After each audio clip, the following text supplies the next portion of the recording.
कुर्बानी की तैयारी अगर मुकम्मल हो गई है तो एक और तैयारी मैं आपको बताता हूँ, उसे भी मुकम्मल कर लें। क्या आपने किसी पे जुल्म तो नहीं किया है जाने में अनजाने में? आपने किसी का मजाक तो नहीं उड़ाया है? किसी को शर्मिंदा तो नहीं किया है?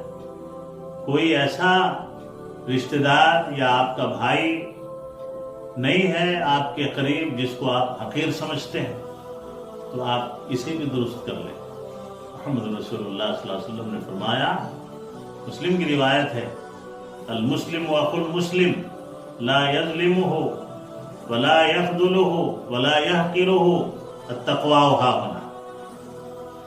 मुसलमान मुसलमान का भाई है, वो उस पर जुल्म नहीं कर सकता, वो उसे शर्मिंदा नहीं कर सकता किसी के सामने।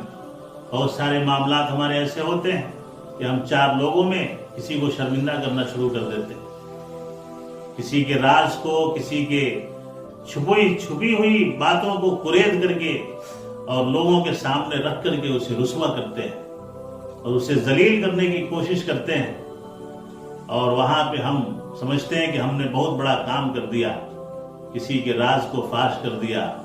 कहीं से किसी की छुपी हुई बातों को तलाश करके लाना और उसे लोगों के सामने बयान करना, वो इंसान इस समाज का सबसे बदबूदार इंसान है, जो किसी के मसाइल को, किसी के मामलात को कहीं से जाकर के ढूंढ के लाए, तलाश करे और इसी टोह में लगा रहे कि मुझे इसे जलील करना है, लोगों के सामने इसे शर्मिंदा करना है।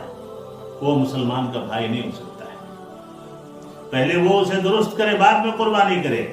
और अगर किसी ने किसी को जलील किया है किसी के सामने, जलील इज्जत और जिल्लत तो अल्लाह के हाथ में है, लेकिन अगर किसी ने शैतानी काम किया है और वो ये समझता है कि मेरे जलील करने से कोई जलील हो जाएगा, मेरी किसी की इज्जत उछालने से किसी की इज्जत उछल जाएगी, तो वो वाकई बहुत बड़ा गुनहगार इंसान है और हकीर समझता है। वो ये करने वाला अपने भाई को हकीर समझता है।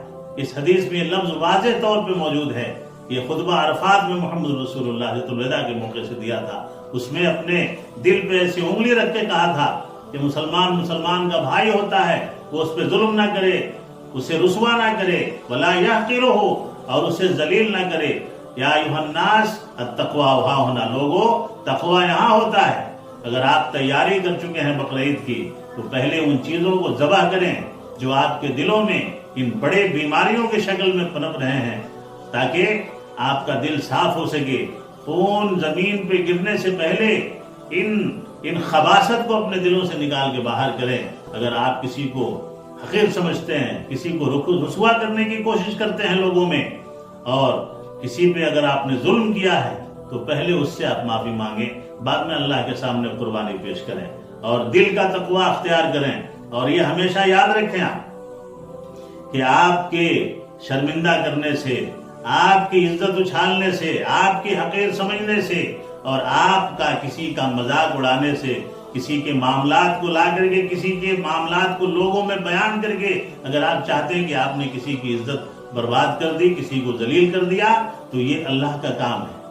अल्लाह चाहता, अल्लाह ये करता है। वो चाहे जिसे इज्जत दे, जिसे चाहे जिल्लत दे, इसका मालिक अल्लाह है। इसीलिए आप इस खबीस और रजील बीमारी से दूर हों और उसके बाद अल्लाह की राह में कुर्बानी पेश करने की कोशिश करें। अल्लाह हमारी कुर्बानियों को सिद्क दिल से करने की तौफीक अता फरमाए।